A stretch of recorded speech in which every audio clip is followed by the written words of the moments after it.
YouTube, what's going on? Welcome back to the Climb the Pocket YouTube page, back with another episode, Battle in the Trenches, NFL Week 9 edition. We got you with the stardom and sit-em at quarterback, running back, wide receiver, and tight end.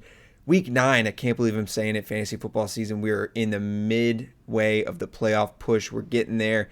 Can't believe it's come and gone. This whole year has gone by so fast. A lot going on this week in the NFL, some COVID stuff, trade deadline pretty quiet. Ryan, got anything to comment on that before we get into start and sits? Isaiah Ford got traded to the Patriots. That's it. That's like the only trade that like you'll hear maybe slightly about in fantasy, where he'll have like 4 targets in like 2 weeks from now, and he'll be like a Yeah. deep waiver claim. But nothing really on the trade deadline, which is brutal. I think everyone was kind of hoping there'd be some movement. There wasn't, so everything stands pat. Yeah. If you are not a subscriber to the channel, we really appreciate it if you join the fam. We just hit 1,000. We're really thankful if you're here and you're a subscriber. Thank you so much. Hope you keep enjoying the content. If you're new, like I said, subscribe, like the video. It really helps us grow. And drop a comment, any start sit questions you got, keep drop advice, trade advice, anything. We'll try to get to every single question. That we care about you guys. We want to help you win your fantasy football matchups and your fantasy football championships. Head over to our website for some more great articles. That's climbthepocket.com. And our Twitter handle is on the screen, each of ours and the Climb the Pocket Twitter. So go ahead and do that. But let's go ahead and get into these starts and sits. We'll start them off with the stardom quarterbacks. And then kind of a big name, but has fallen off. But he's a starter this week against Seattle, and that's Josh Allen. Coming off, 4 or 5 almost bad, I think it's 4 bad weeks in a row, 16 points. I think he had 14 this week. Very underwhelming, especially coming off that really, really hot start where he seemed like he was going to be a league winner. But, hey, I think he gets right this game against Seattle. Their defense is not great, especially for wide receivers. Stephon Diggs is going to have a great game. Josh Allen, I wouldn't be surprised if he has some good rushing yards in this game. So feel confident putting him in your lineup. I know he's been pretty bad, but, well, not bad, but not as good as he was. So put him in there. You're going to want to start him this week. And I'm also starting Matt Ryan versus Denver. I like this game for Matt Ryan. I really like what he's got going on with Julio Jones. Hayden Hurst is getting really involved. Calvin Ridley, we don't know exactly what's going on there, but there's other reliable weapons there, and I don't think it's going to slow down Matt Ryan. I don't think Denver's pass defense is very great. They're more, they're pretty good against the run, but pass defense pretty susceptible. So I like Matt Ryan this week as my starting quarterback. Who are you starting? So this guy looked brutal and then had probably the best comeback win of the week, and that's Drew Lock. I'm not a big Lock guy, but he's in a dome against the Atlanta Falcons, and the Falcons are pretty much a lock play if you have the quarterback that is going against the Falcons. It's tough to play to sit somebody that's going against the Falcons. So Drew Lock's definitely in the lineup. And I got to go back to Derek Carr. And he keeps proving me fruitless in my hate of Derek Carr. He's played pretty much on par with where he was in that weird borderline MVP season.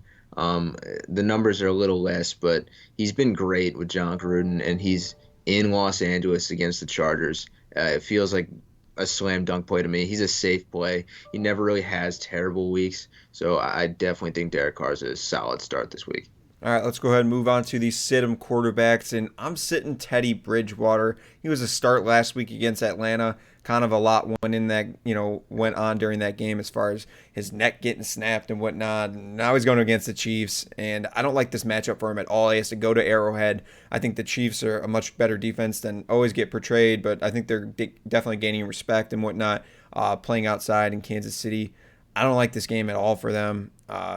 I don't even know if DJ Moore or Robbie Anderson have big games. I think it's going to be tough. They're really going to need Christian McCaffrey back. I think they're definitely going to need him back, and he's going to have to be a full go if they want to compete in this game. I don't like Teddy Bridgewater this week. Bridgewater. And I'm also sitting Ryan Tannehill versus Chicago. Didn't have a good game against Cincinnati. I think that was a big shocker to everyone. We thought he was kind of going to go off. Very damper performance. Hey, Cincinnati looks pretty good on offense with Joe Burrow, but that's a side note. Ryan Tannehill against Chicago. Chicago is one of the top defenses against fantasy quarterbacks. I don't want to risk it with Ryan Tannehill. If you're in like a 10-team league, I really don't think he's a top 10 quarterback this week. There's got to be better options out there for you. So I'm sitting Ryan Tannehill. Who you sitting? uh, these two are kind of shocking. So the first one, I'm sitting Lamar Jackson. The Colts defense is probably the most underappreciated units in football right now. That they really are getting it all together. Last week, I think they gave up 21 points, but like it wasn't anywhere near that. I mean, they put up 41. By the end of the game, it was kind of a joke. It has to be a get it right game for the Ravens, and I think the Ravens have to get everything going on the ground first. I think their offense runs through the run, and you can't have Lamar Jackson throwing the ball a ton. He's looked very suspect throwing the ball this year. I don't know what's going on there. There's some trouble with Hollywood Brown, not like obviously legal or anything like that. There's just trouble in paradise. He seems unhappy. I'm sure he'll get targeted 5 or 6 times, but that's going to be a forced job. I don't think that it's going to really be conducive to being a good offense. So I'm sitting Lamar Jackson, and I'm sitting Tom Brady this week. They got the job done against the Giants last night, as we're recording on Tuesday, but they looked suspect as well. Chris Godwin was definitely the main guy catching passes, and when Mike Evans doesn't seem involved, their passing game looks weird. Like Mickens is fine, right? He's a fine third or fourth wide receiver, but I don't like Mike Evans against Marshon Lattimore. It's going to be a rough go for him. So does Antonio Brown step up? Maybe, but I don't like Brady this week at all. All right, let's go ahead and move on to the stardom running backs, and a guy that I've had on this, start and sit list before. The running back for the New England Patriots, Damien Harris, is going to be a hot waiver pickup this week. His second 100-yard game this year, gets into the end zone. Very good fantasy performance. And I think the New England Patriots have no choice but to start going heavy on the run game with their running backs. They do not have a good receiving core. Cam is not the same passer he used to be. It's just not going to be their approach. It just can't be. They're going to have to get a guy like Damien Harris going and lean on him and get James White more involved. All of that. It's going to have to be a running attack. Cam Newton will still be involved at the goal line, which could possibly vulture some touchdowns from a guy like Damien Harris. But I like this game against the Jets. The Jets do have a decent run defense, but I think Damien Harris, like I said, is going to be a focal point for this offense. So I think he's going to have another pretty good game. Lock him up for like 70 yards, possibly a score, a couple catches. I think it's going to be pretty solid.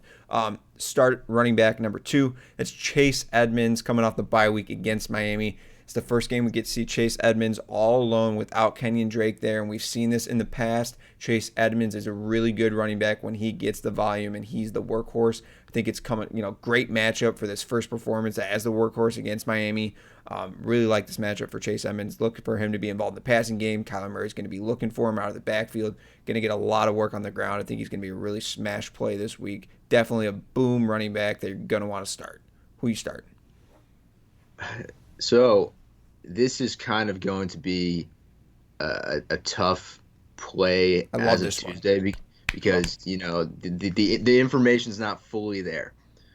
But I like Tyler Ervin a lot this week. Yes. I think he's a big PPR value. I mean, there's some games where all their running backs are healthy and Ervin somehow finds his way in the end zone, and you think, how did that happen? But they're down definitely 2 running backs, and Aaron Jones, I don't know if they rush him on a short week back in, especially when you get the rest for the entire, 10 days after. So I don't know if Aaron Jones plays this week. So Tyler Ervin, similar to how Jamal Williams was a smash play 2 weeks ago, I definitely like the optics for Ervin. And another one is somebody that I banged the drum for early in the offseason. He didn't get the volume. He got beat out. But the guy who beat him out is going to be out for a couple weeks in Myles Gaskin, and that's Matt Breida. Jordan Howard's been out as a healthy scratch since like week 3. They just traded for DeAndre Washington. Yep. So it's Matt Breida's backfield this week, and with a rookie quarterback, there's going to be a lot of dump offs. There's going to be a lot of easy run plays for Tua to get his feet wet again. I really do like Breida to see 15 to 20 touches, and the way running backs are this year, that's a gold mine. So Matt Breida is definitely in my lineup. All right, moving on to the sit-em running backs, and I'm sitting Ronald Jones. This Tampa Bay backfield, just a few weeks ago, Ronald Jones, multiple 100-yard rushing games, touchdowns, all of that, and now Leonard Fournette's back in the mix. We don't know what's going on. Ronald Jones might be in the doghouse with the fumbling issue and whatnot. No idea. Guy can't catch passes sometimes. He's fumbling the ball. I bet next week, I'm telling you to sit him. I bet he has a 100-yard game and a touchdown. It's too hard to figure out. And until we see some consistency, which I think more than likely is going to be Leonard Fournette kind of picking up some steam and taking over this job, I don't want to start Ronald Jones in this matchup against New Orleans. I'm also sitting Melvin Gordon at Atlanta. I know that sounds kind of weird, but Atlanta, low-key, pretty good rush defense. They only allow 66 yards to running backs in fantasy football this year. Very, very good. And I kind of like, if Philip Lindsay's healthy, I like him to be a little better in the passing game. Melvin Gordon, like I said, it looks really good on paper against Atlanta, but I would not be surprised if he does not have a really good game. He's up and down with the carries and the attempts this year. This might be one of those games if Atlanta gets out ahead where Melvin Gordon is used out of the backfield a little more, but I'm not trying to buy it this week. I'm not going to fall for the Atlanta bait. All right, who are you sitting at running back? Yeah, I'm definitely sitting all Chargers running backs. Once they lost Eckler, Kelley seemed like he was the guy, and we kind of hammered Kelley just because he got the volume. He's been inefficient. I mean, he's just not been a good running back since Eckler went down. Um, Tremaine Pope saw like 17, I think, touches total last week. Um, I don't think that's a week to week thing, and Jackson is cooled off. It's really tough to put a Charger in your starting lineup just because, similar to a couple other offenses, you don't know who's going to be the hot hand. So I'm not touching a single Chargers running back with a 30-foot pole. And I'm also sitting Devin Singletary. Last week seemed like Zach Moss started to kind of get the advantage in the backfield, and they're playing Seattle where they're going to need to kind of be in a track meet. And for some odd reason, Devin Singletary's not a good pass catching back. I don't know why he's not featured as a pass catching back. I guess he just can't handle it. Zach Moss has been a better pass catcher in his limited time. So I think Singletary sees kind of the bench. He takes a backseat to Zach Moss, and I wouldn't start Singletary this week. It's kind of weird because I feel like Singletary and Zach Moss should kind of be like that Coleman and Freeman combo when they were on the Falcons. Like, I feel like they're both really good. They could both catch balls out of the backfield, but they just don't use them in that way. They both had good games last week, but Moss obviously saw the goal line carries and was able to capitalize, so I like that a little better. And it's going to be a game where Josh Allen's going to look to try to throw 1,000 home run passes. It's going to be very interesting to see what they do because he's going to see Russell Wilson throw a 40-yard, just perfect ball to Tyler Lockett some point in the second quarter, and you're going to see like 3 or 4 from Josh Allen after that. They're probably not going to connect. They're going to be thrown, though, so it's going to be a weird game to watch. All right, on to the stardom wide receivers, and in that game, I'm starting Cole Beasley. Just before the last week, Cole Beasley was a very reliable wide receiver in fantasy, but they were going against the Patriots. Now they're playing the Seattle Seahawks, the most points given up to wide receivers, and I like Cole Beasley to get like 6 to 8 catches in this game, and it's probably going to rack up probably 75 to 80 yards. I'm going to love it this week with Cole Beasley, Josh Allen connection. They have the rapport. Like him this week. Start him as your flex. I'm also starting JuJu Smith-Schuster at Dallas. Man, Dallas, you have your third, fourth string, fifth string quarterback playing against the 7-0 Steelers. Dude, your boy got passed over again. Garrett Gilbert got passed over again. Yeah, he should get some playing time. You know what? He'll get his opportunity. We're not talking about him though. We're talking about JuJu. And JuJu, he's back again at the top, leading the targets as wide receivers for the team. Maybe this shakes out the rest of the season this way. Deontay Johnson really can't seem to stay healthy and stay on the field. And Claypool, we're kind of like before, we're not going to be able to guess his good games. I think if Deontay's out, I think Claypool gets a lot more targets, kind of takes over that role. But no matter what, JuJu is going to have his role. And like I said, if Deontay's out, JuJu's going to get a lot more targets and whatnot. So going against Dallas, their defense is putrid. So I'm starting JuJu Smith-Schuster without question. Who are you starting? Yeah. So one, is I'm starting Jerry Jeudy. He saw 11 targets last week. He doesn't have me throwing him the football anymore. He's got Drew Lock, who's like, better than me. I'd assume. I haven't seen the side by side, but he had 11 targets last week. He's in a dome at Atlanta. I mean, it's a smash matchup. I mean, I'm going to go with the Lock Jeudy combo here. I really do think this might be Judy's big breakout game. We haven't really seen it yet. It's got to be this week. He looked pretty solid last week, so I'm hoping. And I'll take this bait as well since you didn't take it. I'm starting Antonio Brown. Get him in the lineup. Yep. The offense was running previously through Chris Godwin. Chris Godwin's out. Antonio Brown already has a rapport with Tom Brady. Bruce Arians said, I don't know how many snaps he'll see. He could see like 10, 30, 50. He doesn't know how much Antonio Brown's going to play, but they've talked him up. He's still a top 10 talent as a wide receiver. Don't let him sit on your bench, especially if you can trade him next week. So I'm definitely starting Antonio Brown. Yeah, it's 2 touchdowns this week for Antonio Brown. Lock it right now. Let's go ahead and move on to the sit-in wide receivers, and I'm sitting DeVante Parker at Arizona. First of all, Parker's going to get probably that matchup with Patrick Peterson, and that's not great. Second of all, Tua did not look good last week. I don't care what people said. Their defense won that game. Tua did not look good. He only throws to the left side. He doesn't have a lot of steam on the ball. He's a rookie quarterback. They're going against Arizona, and their defense is not bad. I don't like DeVante Parker this week. 2 catches last week. No, not for me. I need to see more. I need to see that connection really grow between him and Tua before I feel confident in my lineup. And even before Tua was playing, he really wasn't seeing that many targets and getting that many catches. So he's not a great play every week. And against Arizona with that matchup, I don't like him. I'm also sitting Corey Davis for Chicago, and Corey Davis has been a very surprising wide receiver for the Tennessee Titans. Has a pretty identical stat line to A.J. Brown in the same amount of games they've played this year, it's pretty eye-opening. Corey Davis, former first-round pick. And now he's going against Chicago, coming off a lot of good games. Chicago, not good. Not a good matchup for wide receivers, not a good matchup for quarterbacks. I'm sitting Ryan Tannehill. I'm sitting Corey Davis. I think it's going to be an underwhelming game, maybe 4 catches, 52 yards. Man, I'm loving these stats I'm just throwing out. If they ever hit, someone please comment and say, dude, you hit that, because I'm never going back and looking. But Corey Davis, I'm sitting in this week. Who are you sitting at wide receiver? Yeah, once again, 2 quarterback changes and 2 studs usually, but I've got to sit DJ Chark. So I talked about how Jerry Jeudy doesn't have me throwing him the ball anymore. DJ Chark may actually have me throwing him the ball this week. Jake Lutton's the quarterback. I would take a broken hand Gardner Minshew over that guy. I don't expect him to come in and light the world on fire. If he couldn't beat out Gardner Minshew, that's telling you enough. Granted, it's not Mike Glennon, so that's good, but I've got to sit DJ Chark. And I'm sitting Brandon Aiyuk against Green Bay. Nick Mullins, slight downgrade from Jimmy G, but I really do like Green Bay's secondary, and there's no way Shanahan trusts Nick Mullins to go in and win that game.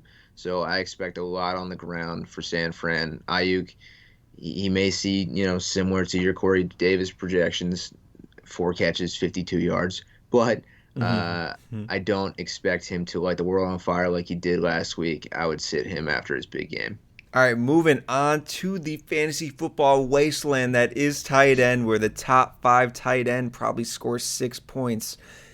The stardom tight ends are TJ Hockenson at Minnesota and Hayden Hurst versus Denver. Not much more to say, but those are my stardoms.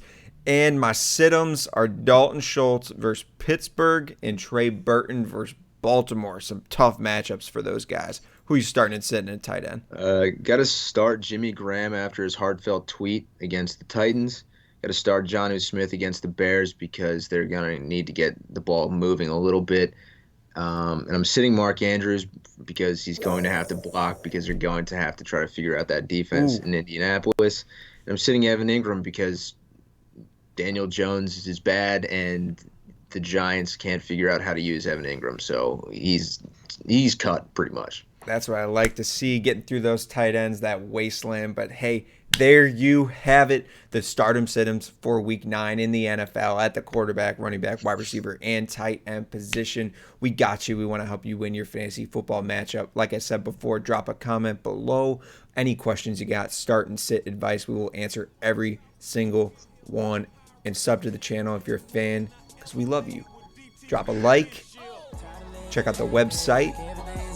Go follow us on Twitter. All right, we'll see you next week.